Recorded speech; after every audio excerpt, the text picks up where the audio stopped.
Bonjour à tous, c'est Andy Tech, bienvenue sur mon premier test de la chaîne. Donc aujourd'hui on va parler d'un smartphone taïwanais, le Asus Zenfone 5. Donc avant que je balance l'intro, je tiens juste à dire que cette vidéo n'est pas sponsorisée, je n'ai absolument aucun lien avec Asus. Tout ce que je dis donc c'est complètement transparent, aussi bien les points forts que les points faibles du téléphone.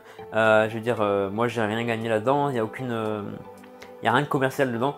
Donc en tout cas, voilà, je peux juste vous dire que ce smartphone, moi il m'a plu, donc c'est normal que je dise des bonnes choses dessus parce que ouais, il y a bonnes choses à dire. Ah oui, donc également à côté de moi, vous avez vu dans la dernière vidéo, c'est mon chien, donc mon petit chien, voilà. Vous pouvez la voir quelques fois, elle sera assise à côté de moi. Donc dès qu'elle voit que je suis sur le canapé, elle est obligée de venir, hein, c'est plus fort qu'elle, donc je peux pas la dégager, hein, donc voilà, mon petit chien, donc ma petite Lilou.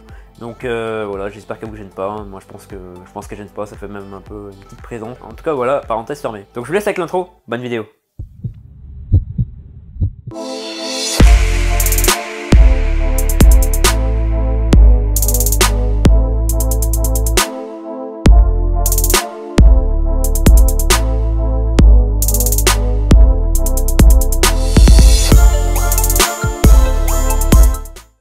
On se retrouve maintenant pour le contenu de la boîte. Donc comme vous voyez, c'est une boîte légèrement bleutée, donc avec le logo Zenfone 5 qui brille avec le soleil, donc toujours bleuté. Donc je trouve que c'est super beau, donc c'est sur la face du dessus. Ensuite, sur les flancs droite et gauche, vous avez marqué We Love Photo, toujours avec ce petit effet bleuté qui brille, comme ça c'est super beau. Et sur les deux faces, donc avant et arrière, vous avez donc marqué Asus. Toujours un peu lumineux comme ça, mais en noir. Et sur la face du dessous, vous avez certaines informations, donc voilà, les petites mises en garde habituelles. On va donc voir maintenant l'intérieur de la boîte. Donc comme vous voyez, c'est une boîte qui s'ouvre comme ceci, donc vers le haut. Donc c'est une boîte toute simple, hein, tout simplement. Il n'y a pas de chichi ou quoi, c'est une boîte toute simple. Alors à l'intérieur, vous avez un petit coffret. Vous avez une coque de protection toujours sympathique, hein, donnée par le constructeur. Donc c'est toujours cool, ça fait de ça d'économiser. Voilà. Et vous avez ici une petite trappe, donc que vous ouvrez comme ceci. Donc vous avez le bloc d'alimentation. Donc on va tout de suite voir ce que c'est. Donc comme vous voyez, je fasse la mise au point, voilà. C'est donc un 5 volts 2 ampères, donc qui fait charge rapide. Alors d'ailleurs je vous ai expliqué une petite anecdote dessus tout à l'heure, que j'ai découvert, je reparlerai tout de suite après. Et un câble USB type C, donc à peu près la norme maintenant, hein, quasiment tous les smartphones en ont maintenant, à part certains qui continuent à faire l'USB, le micro USB, mais bon voilà, ça reste la base. Et vous avez également des petits écouteurs, donc des intra-auriculaires avec différents embouts pour s'adapter à vos oreilles. Donc moi je les ai pas testés parce que j'aime pas les intra-auriculaires tout simplement, moi je peux pas vous dire ce qu'ils donnent. Voilà, c'est des écouteurs standards, hein, ils doivent pas être super, mais ils sont pas, je pense pas qu'ils soient médiocres non plus. Voilà donc pour le contenu de la boîte. Donc maintenant on va parler de la bête, donc du Asus Zenfone 5 en lui-même. Donc comme vous avez pu le voir dans l'intro, c'est un smartphone vraiment tout juste magnifique, hein. Donc avec son dos en verre, donc son verre un peu argenté comme ça. Parce qu'en fait il faut savoir qu'il y a deux couleurs, donc il y a la couleur noire et la couleur argent. Moi j'ai pris la couleur argent parce qu'il y a vraiment, ça rend super bien. Il faut savoir aussi que la couleur noire par contre, il y a toujours l'effet là un peu d'un soleil, hein. On dirait que toute la lumière part de là et que c'est un soleil au milieu et que il y a des ondes lumineuses comme ça qui partent. C'est vraiment super beau, je trouve. C'est très épuré. Par contre, comme vous pouvez le voir, ça prend énormément les traces de doigts. C'est abusé comme ça prend les traces de doigts. Après, ça reste un dos en verre, donc c'est tout à fait normal. Comme vous voyez, un écran de 6,2 pouces. Alors, c'est ce qui est annoncé sur les sites où vous voulez acheter, mais en réalité, c'est un 6,18 pouces. Bon, il n'y a pas une grande différence, il y a 0,2 pouces de différence, ça se voit presque pas. Donc, voilà, c'est juste vraiment, c'est juste sur le papier, quoi. Donc vous avez donc un écran avec un notch par dessus, donc c'est un peu la base maintenant, c'est un peu tous les smartphones font ça maintenant, c'est l'iPhone 10 qui a mis ça en place et tout le monde fait un peu pareil. Vous avez donc des bords il est plutôt borderless, hein, de côté. Bon, il y a toujours ces bandes noires sur tous les notches, il y a ça, mais je trouve que ça donne un peu un style, c'est plutôt joli. Et vous avez par contre une assez grande bande noire en dessous qui fait, je dirais, vous avez une assez grande bande noire quand même en dessous. Donc la bande noire n'est pas très gênante. Après, si vous voulez, ça peut même être pratique quand vous tenez le téléphone comme ceci, donc en format paysage. Vous pouvez le tenir au moins comme ça et ça évitera d'appuyer sur l'écran. Donc c'est toujours sympa. Par contre, petit regret sur le téléphone, j'aurais préféré avoir des gestes de navigation, un peu à la méthode de l'iPhone 10 et du OnePlus 6. Parce que si vous voyez, vous vous retrouvez toujours avec les fameuses touches de navigation, donc la fameuse touche gestionnaire d'application, Home et Retour, qui sont donc sur l'écran. Alors, c'est un peu dommage, les gestes auraient été vraiment sympas, donc peut-être que Asus va faire ça dans une future mise à jour Je ne sais pas. En tout cas, ça reste à voir. Mais ça pourrait être vraiment sympa en tout cas. Pour revenir un peu à l'écran, vous avez un écran IPS. Donc ce n'est pas un écran AMOLED comme on peut être habitué avec la concurrence, donc par exemple avec le OnePlus 6, mais je peux vous assurer que c'est un écran de très très belle qualité. Honnêtement, il délivre beaucoup de lumière. Quand il y a beaucoup de soleil, c'est très pratique parce que du coup vous voyez super bien l'écran, donc il n'y a aucun problème avec ça. C'est une très belle dalle, je trouve personnellement. Après, les couleurs sont plutôt bien respectées, je trouve. Vous avez cette impression, je trouve, vraiment de largeur. Alors c'est vrai que le téléphone il est un peu large. On va tout de suite voir après donc, dans la partie caractéristique du téléphone. Il est un peu large, mais franchement c'est sympa. Après, il faut aimer les grands téléphones. Moi, j'ai pas une trop petite main, donc ça passe. Donc, vous voyez, j'atteins très bien le capteur d'empreinte derrière. En tout cas, c'est un très bel écran. J'en suis très satisfait personnellement. Donc maintenant, on se retrouve pour la partie caractéristique du téléphone. Donc comme vous voyez, je suis une petite comparaison avec l'Asus Zenfone 5Z. Donc la version au-dessus, qui coûte 100 € de plus, qui ne change pas son design, c'est toujours le même design. La seule chose qui change, c'est l'intérieur de la bête. Et on va tout de suite voir tout de suite ce qui change. Un écran 1080 par 2246 pixels. Vous avez donc une densité de pixels de 402 ppi. Vous avez un écran qui prend 83,69% de la face avant, donc comme vous voyez, ça prend quand même pas mal de place, mis à part voilà, comme j'ai dit tout à l'heure, ce petit truc et cette encoche là, ce notch. Donc vous avez bien entendu une protection Gorilla Glass 5. Vous avez donc un capteur de luminosité et un capteur de proximité. Tout ceci au niveau donc de l'encoche. Vous avez une caméra arrière donc de 12 mégapixels avec un double flash LED, c'est-à-dire que vous avez une lumière jaune et une lumière blanche pour donner plus de naturel à vos photos. Avec une ouverture de focale de 24 mm. Vous avez donc également à l'arrière un double appareil photo, donc comme ceci, vous voyez donc là c'est la caméra normale et là c'est la caméra grand angle. Donc la caméra grand angle qui est de 8 mégapixels et qui a un angle de vue de 120 degrés. Et je peux vous assurer que pour avoir testé, donc vous le verrez tout à l'heure lorsque je mettrai des photos, c'est vraiment, on voit vraiment la différence entre les deux. Et vous avez également de l'intelligence artificielle sur ce téléphone, donc il peut détecter plusieurs phases. Donc par exemple, vous allez prendre en photo un paysage, il va reconnaître le paysage tout seul, il va reconnaître un visage, il va reconnaître un immeuble. Voilà, donc vous avez différentes phases. Donc il va rendre le rendu le plus propre possible, donc tout seul, donc automatiquement. L'intelligence artificielle est aussi présente dans ce téléphone au niveau de l'optimisation de la batterie. Comme par exemple, vous pouvez voir juste ici, donc vous avez un petit bouton donc booster l'IA, ce qui permet donc de gérer la batterie différemment. Par exemple, lorsque vous mettez le téléphone à charger, la batterie va s'auto-réguler, c'est-à-dire que si vous chargez par exemple la nuit, il va charger jusqu'à 80% et à partir de 80%, il va charger très très doucement pour ne pas endommager la batterie sur le long terme. Donc c'est vraiment sympa et ça marche vraiment bien. J'ai pu tester, ça marche vraiment bien. Il y a vraiment une différence lorsqu'on le désactive et qu'on l'active, ça marche super. Donc toujours pour continuer avec la partie caméra, donc vous pouvez filmer en 4K 30 fps, en 1080p 120 fps et en 720p à 240 fps. Et en caméra frontale, donc juste ici, donc vous avez une caméra de 8 mégapixels avec un autofocus et un mode HDR également. Donc maintenant pour passer au format du téléphone, vous avez donc un téléphone à 153 x 75,65 x 7,7 mm. Donc bien entendu c'est un téléphone au format 19 neuvième. Il pèse 165 grammes. Alors ce qui est marrant c'est que sur certains sites ils disent 155 grammes. Honnêtement, ce que je peux vous dire personnellement, il pèse vraiment pas lourd. Vous le sentez à peine dans votre main. C'est vraiment agréable d'avoir un téléphone si peu lourd. Pourtant pour sa taille, il est vraiment très très léger. On sent quand même la qualité, donc c'est assez dingue. Ils ont vraiment travaillé là-dessus pour alléger au plus le téléphone et c'est vraiment sympa. Donc c'est un téléphone, donc comme j'ai dit tout à l'heure, composé avec un dos en verre et avec de l'aluminium sur les côtés. Vous avez comme méthode de déverrouillage donc l'empreinte digitale ici, donc on va tout de suite tester pour voir si ça marche correctement. Donc voilà, donc j'appuie. Voilà, donc vous voyez, c'est vraiment rapide, j'appuie à peine dessus, regardez. Voilà. Ensuite, vous avez également la reconnaissance faciale. Alors, je comprends pas pourquoi ici ils disent que c'est que sur le 5Z, parce que non, c'est pas que sur le Zenfone 5Z. Il y a aussi la reconnaissance faciale sur le Zenfone 5 standard, donc celui-ci. Celui-là, c'est un capteur de reconnaissance faciale qui marche avec l'appareil photo. Donc, comme vous voyez, je vais vous montrer tout de suite, ça marche plutôt bien en plus. Voilà. Donc, j'allume, je le mets vers moi et il me reconnaît, donc ça marche plutôt pas mal, c'est assez sympa. Par contre bien sûr ça marche pas quand il commence à faire sombre, ça ne marche pas du tout, donc il faut avoir quand même un minimum de lumière et donc ça marche. Maintenant on continue avec la partie performance. Donc comme vous voyez, vous avez à l'intérieur un Qualcomm Snapdragon 636 pour le Zenfone 5, et là la grosse différence avec le Zenfone 5Z, vous avez un Snapdragon 845, donc le tout dernier sorti de chez Snapdragon actuellement.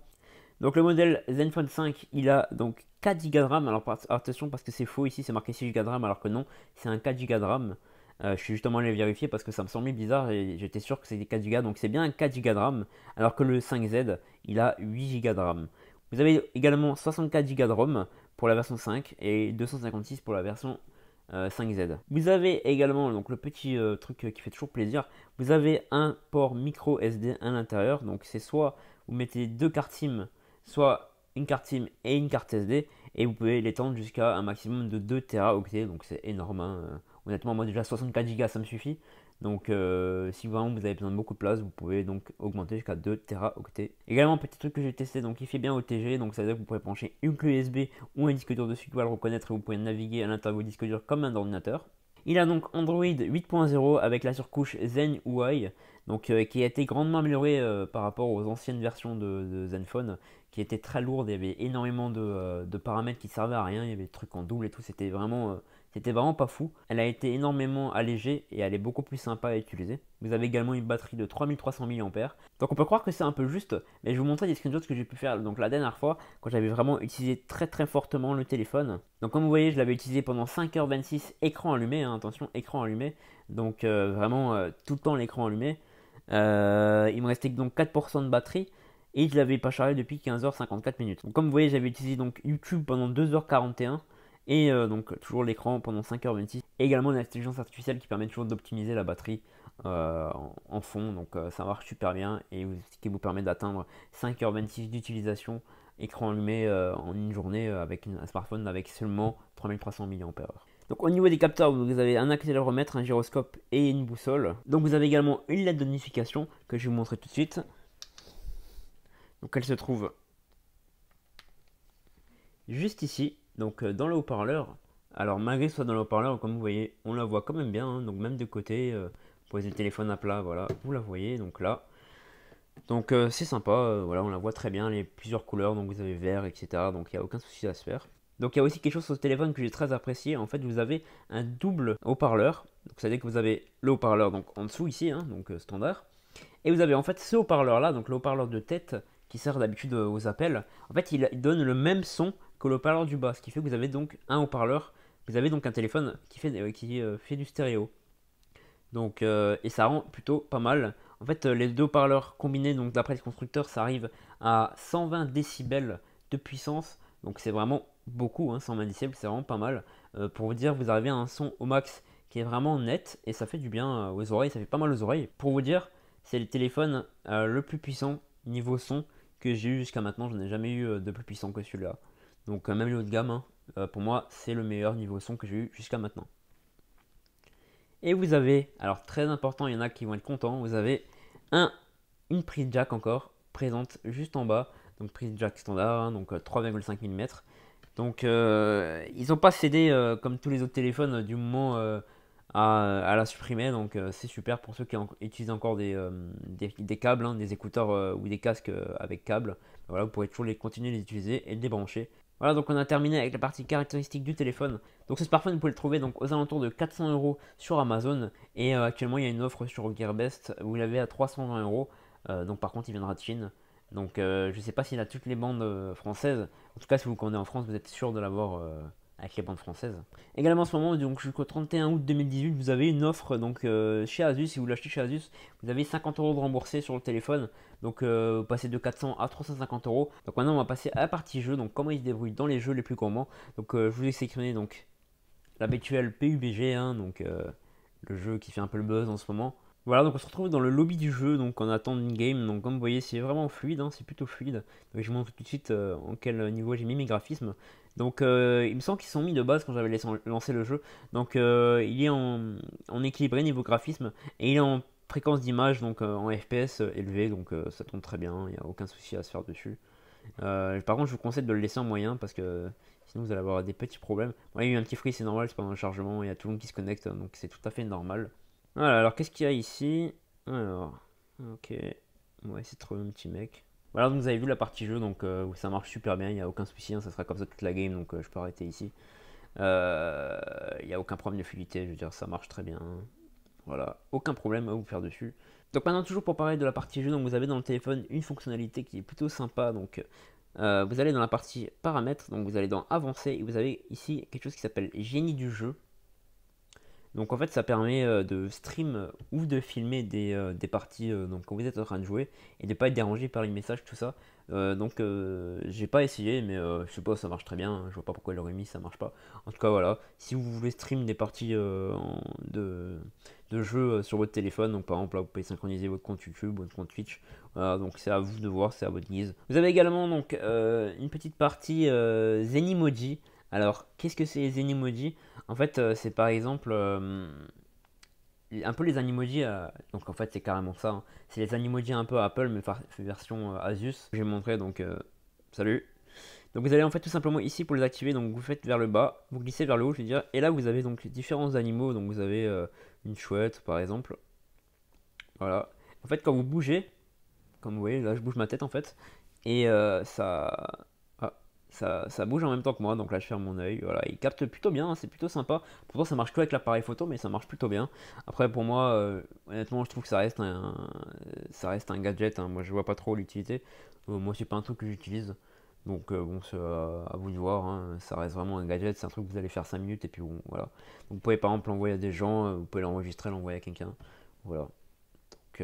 Et ce qui est bien, c'est que c'est pas que les utilisateurs d'Asus qui peuvent les voir, contrairement aux iPhones, où c'est que les membres d'Apple qui peuvent le voir. Là, tout le monde peut le voir. Donc toujours pour continuer avec une petite fonctionnalité de la ROM Zen UI, donc la surcouche, en fait vous avez donc différents paramètres. Donc, par exemple, donc, vous avez la fonctionnalité OptiFlex. Donc en fait ça permet d'accélérer l'ouverture de certaines applications que vous utilisez. Par exemple, moi j'ai mis WhatsApp, Facebook, YouTube et Instagram. Vous pouvez faire une petite sélection automatique basée sur l'utilisation des applications. Donc il va détecter celles que vous utilisez le plus et il va les mettre en prioritaire. Aussi, vous avez la petite fonctionnalité que j'ai parlé tout à l'heure, donc la recharge par IA. Donc, ce qui permet, donc, comme il s'est dit, hein, de protéger votre batterie durant la nuit. Vous avez l'écran intelligent. Donc, en fait, si vous regardez le téléphone, donc il reste l'écran allumé. Et dès que vous partez, enfin, vous le posez, voilà, il s'éteint. Et vous avez la sonnerie IA, en fait, ce qui permet, par exemple, en fait, si par exemple quelqu'un vous appelle, il va ajuster le niveau sonore par rapport au son ambiant qu'il entend. Donc, en fait, si vous êtes par exemple dehors, qu'il y a beaucoup de bruit, il va faire la sonnerie forte. Si vous êtes chez vous, qu'il n'y a pas de bruit, bah, il va mettre la luminosité le moins fort possible pour voilà, parce que simplement vous pouvez l'entendre, donc il n'y a pas besoin que ça soit très excessivement fort. Donc c'est plutôt sympa aussi comme petite fonction. Comme autre fonctionnalité aussi, vous avez donc par exemple saisissez le téléphone pour l'ouvrir. Donc par exemple, vous posez votre téléphone, voilà, vous l'avez à plat, tranquille, voilà, vous voulez le prendre, vous le levez juste et l'écran s'allume tout seul. Et là, on peut s'y déverrouiller avec ma tête. Donc c'est pas moi qui ai mis le doigt, hein, c'est vraiment avec la tête. Donc comme vous voyez, c'est plutôt sympa, ça marche bien. Vous avez même plus besoin d'appuyer sur les boutons limite. Vous pouvez paramétrer aussi certains gestes. Donc par exemple là, j'ai paramétré que j'appuie 2 fois sur la touche Home. Ça me met donc en mode utilisation à une main. Donc voilà, ça peut être sympa pour ceux qui ont des petites mains et qui veulent l'utiliser à une main. Vous avez les gestes des capteurs d'empreinte, c'est-à-dire que par exemple, voilà, je glisse mon doigt comme ça sur l'empreinte. Et vous voyez, ça ouvre le petit menu. Et si je le refais vers le haut, voilà, ça l'ouvre tout seul. Donc maintenant on va passer à la partie caméra, donc je vais vous mettre quelques clichés, vous me direz ce que vous en pensez.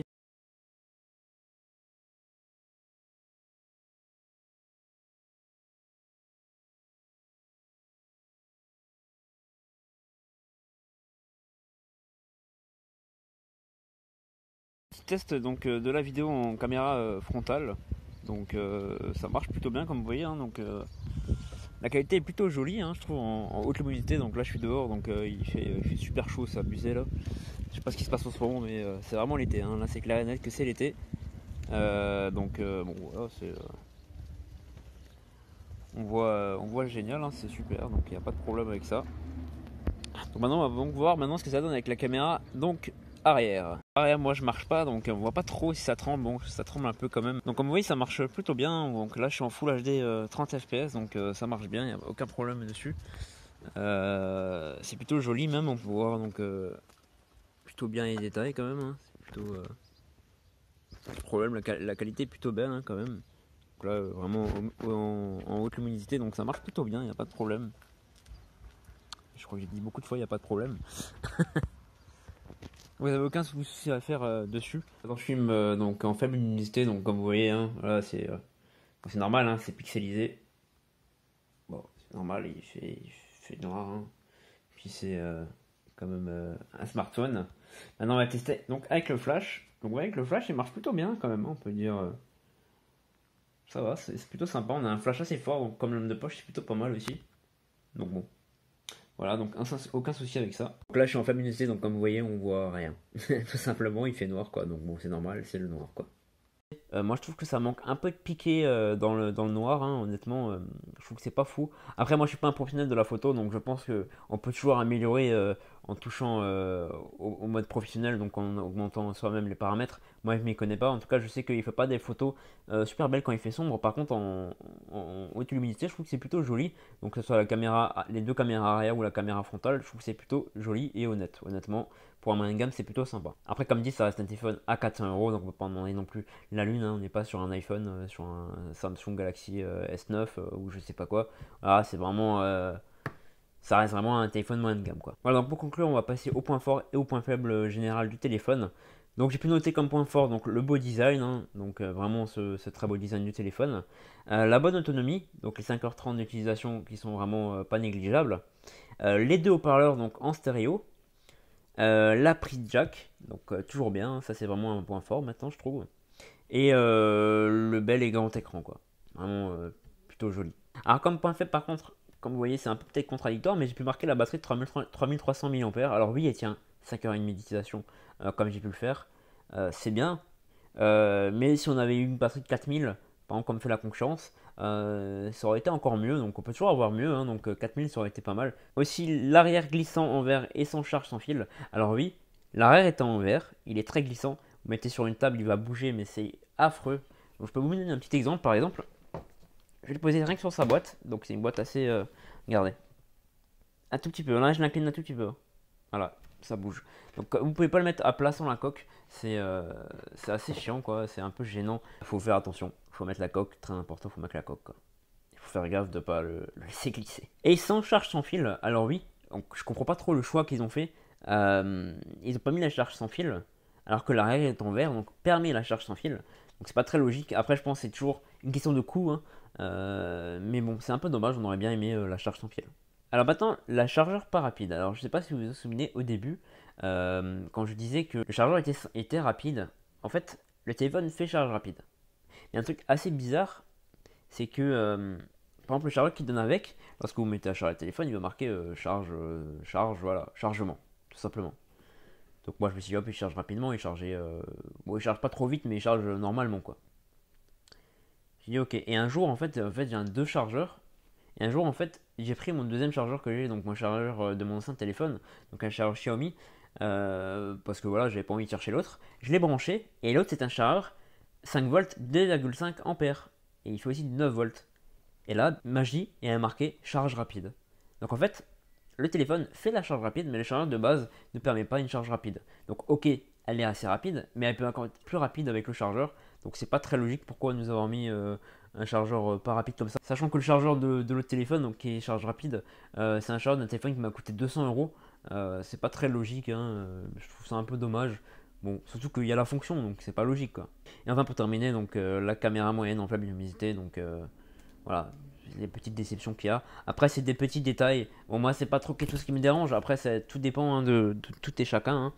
En tout cas, moi, ça m'a pas dérangé. Je trouve que c'était vraiment sympa comme téléphone. Il n'y avait aucun souci avec. En tout cas, ce test est maintenant fini. Donc, n'hésitez pas à me dire ce que vous en avez pensé. Est-ce que j'ai bien parlé de tout ce que vous vouliez savoir? Est-ce que j'aurais besoin d'approfondir certaines choses encore? Donc, n'hésitez pas à me dire tout ça en commentaire. Également, n'hésitez pas à liker, partager et vous abonner en masse à la chaîne. C'est super important. Ça m'aidera vraiment à me développer dans ma chaîne. Parce que j'aimerais vraiment faire un truc génial en fait. Un peu sensibiliser les gens et tout ça à mon handicap aussi, donc ça peut vraiment être cool. En tout cas, je vous remercie également pour toutes vos idées que vous m'avez données en commentaire pour les prochaines vidéos, pour des sujets, tout ça, c'est vraiment sympa, c'est vraiment cool. Également, j'ai créé une page Facebook, une page Instagram et une page Twitter pour la chaîne, donc j'y poste régulièrement des informations sur la chaîne. En avant-première, je mets des photos sur les produits que je vais tester, donc n'hésitez pas également à aller me suivre là-bas, à interagir avec moi. Voilà, donc je réponds à tous les commentaires, il n'y a aucun problème. En tout cas, je vous remercie d'avoir regardé la vidéo. Je vous dis à la prochaine pour la prochaine vidéo. Ça va être tout le monde, c'était Andy Tech. Ciao.